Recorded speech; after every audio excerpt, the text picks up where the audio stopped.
Muita gente se queixa de que periodicamente o lar vira um pandemônio. Muita gente me afirma que às vezes percebe que a família está empolvorosa, que alguma força negativa parece ter penetrado o lar. Imaginam que houve trabalhos de magia, alguém fez algum trabalho forte. Todo esse contexto popular em que nós queremos atribuir aos outros questões que estão sob nossa responsabilidade. Manter a nossa casa em paz, manter o nosso lar em ordem é alguma coisa de nossa alçada, é alguma coisa que está sob nossa responsabilidade, sob nossa custódia. No entanto, é válido pensar que pelo fato de se reunirem dentro de casa criaturas com os mais variados pendores, caracteres, temperamentos, muitas vezes a família sofre mareios afetivos, emocionais, sentimentais, que redundam de fato em perturbações de ordem espiritual. Dentro de casa, existem aqueles cujo temperamento leva-os a debochar dos outros, a condenar sempre, jamais elogiar, apenas veem defeitos. Aqueles que falam aos gritos, os que são sempre grosseiros ao se expressar junto aos familiares, aqueles que têm sempre um alfinete pronto para as alfinetadas comuns dentro de casa, os que falam jogando piadas, com segundas intenções e ferem o temperamento daquele que é mais sensível ou que é pavio curto, e aqueles que dentro de casa nem pavio têm. Explodem por qualquer coisa. Natural é pensar, nessas ocasiões, que nós estaremos dando margem a infiltrações espirituais inferiores. Como disse-nos o apóstolo Paulo, nós estamos o tempo todo sendo observados por uma nuvem de testemunhas. Mas se temos testemunhas apostando em nosso crescimento, em nossa virtude, em nossa felicidade, não podemos descrer que haja outras testemunhas investindo em nossa queda. São aqueles inimigos do nosso pretérito, de nossas vidas passadas, de nossa existência presente. Eles estão sempre à espreita de nossa fragilidade, de um gesto em falso, de uma vivência incorreta, para que possam nos provocar malestares, aturdimentos, desarmonias, com o prazer patológico de nos ver sofrer. Acontece que essas circunstâncias são quase sempre criadas por nós. Na liberdade que temos de fazer e de deixar de fazer, nós somos aqueles que não refreamos a língua, imaginando que todos aqueles que vivem dentro de casa conosco na família têm obrigação de aturar, de suportar nosso temperamento, nosso mau humor, nosso caráter intempestivo, nosso pavio curto. E ao pensarmos dessa forma, estamos desrespeitando, ainda que dentro de casa, os outros que, embora nos gostem, nos estimem, são pessoas diferentes de nós. Será sempre importante que nos coloquemos no lugar dessas pessoas. Essa empatia se faz indispensável. Se eu estivesse no lugar dessa criatura, de minha mulher, de meu marido, de meu filho, de meu irmão, de minha tia ou avó, como é que eu gostaria de ser tratado dentro de casa? Que tipo de coisas eu gostaria de ouvir? Que tipos de outras coisas eu não gostaria de ouvir? Desse modo, a vivência dentro do lar seria marcada pelo respeito recíproco, em que cada qual, desempenhando o seu papel, estivesse atento a não ferir o outro, a não desabonar o outro. Nada obstante, tivéssemos todo o espaço para dizer as coisas que estão certas, aquilo que está equivocado, o que precisa ser corrigido na pauta de nossa vida cotidiana dentro de casa. Como estamos cercados, vale repetir Paulo, por uma nuvem de testemunhas, quando nos despautamos dentro do lar, Qual é o tipo de testemunhas que nós convidamos para participar conosco da vida íntima da casa? As entidades perturbadoras, espíritos desajustados ou enfermiços, aqueles que, de caso pensado, desejam provocar em nossas vidas desestruturações, e aqueles que estão enfermados, hebetados, aturdidos e que nem têm ideia de que se aproximando de nós nos estarão prejudicando. Estão inconscientes da realidade em que estão vivendo, mas nem por isso eles deixam de ser atraídos por nós quando realizamos as coisas indevidas. Por isso, pode haver sim influências espirituais bastante nefastas dentro de nossa casa, ou influências leves, em função do estilo de vida que adotemos viver em família, em razão de tudo aquilo que decidimos fazer junto aos nossos familiares.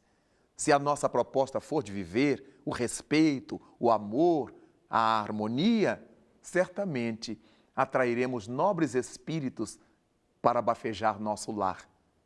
Mas se fizermos diferente, certamente as nossas companhias não serão nada agradáveis.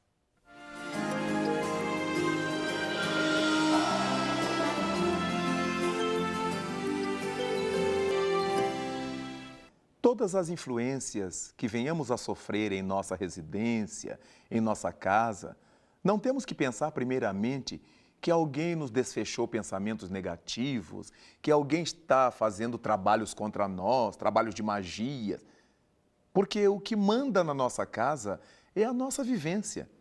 Todos aqueles que participamos da família somos alvejados pelos pensamentos, pelas energias, pelos fluidos, pelas luzes ou pelas sombras a que tenhamos dado abertura.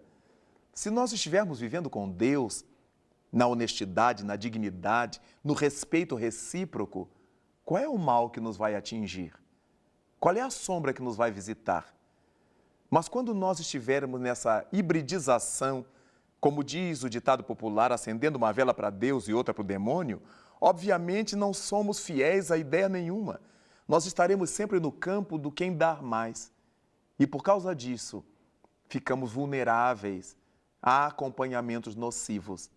É muito importante que prestemos atenção num ditado popular muito antigo que assevera: dize-me com quem andas e te direi quem és.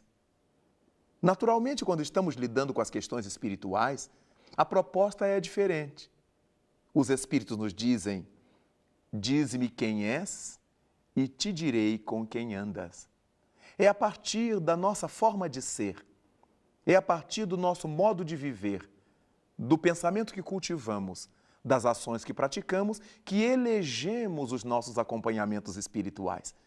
Poderemos estar muito bem acompanhados em termos psíquicos, mas poderemos estar muito mal resguardados.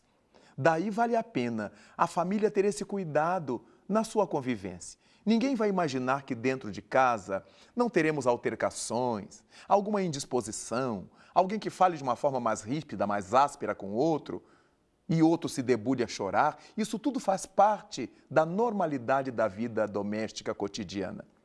Mas o que não deve acontecer é que essa postura de agressividade, essa postura ferinte, pessimista, negativa, se tornem uma constante na relação familiar.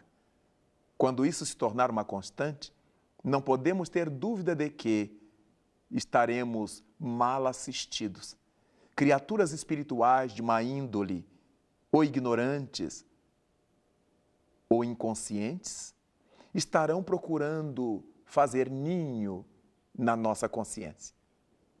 Nos sentiremos lesados, traídos, amargurados, desprezados em casa, nos sentiremos a sós, nos veremos pessoas solitárias, e tudo isto agasalhado por nós nessa baixa autoestima vai fazendo com que entidades desencarnadas de má índole, infelizes em si mesmas, se apropriem desse caldo de cultura que nós lhes oferecemos para fazer toda sorte de estrepolias, para provocar toda sorte de males, de infestações negativas no seio da nossa família.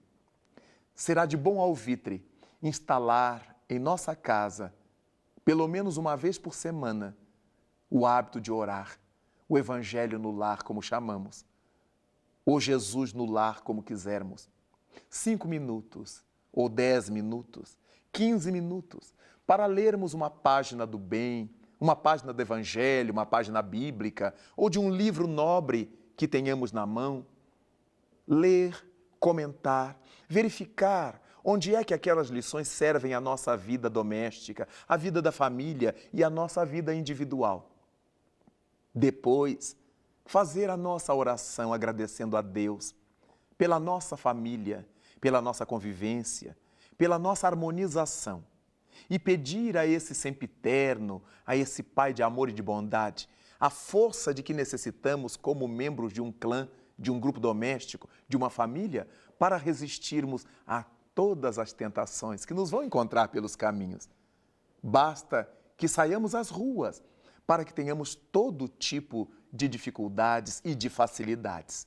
No trânsito, no comércio, na travessia da rua, nas relações sociais, todos esses movimentos que realizamos no dia a dia nosso nos darão ensejo de fazer o melhor, de nos ajustarmos a boas companhias, a más companhias, e trabalhando dessa forma, nós vamos afugentando as influências negativas, ou melhor, vamos nos afastando das influências nefastas, ou melhor ainda, vamos nos vacinando contra essas ondas negativas que periodicamente invadem nosso lar e desestruturam nossa família.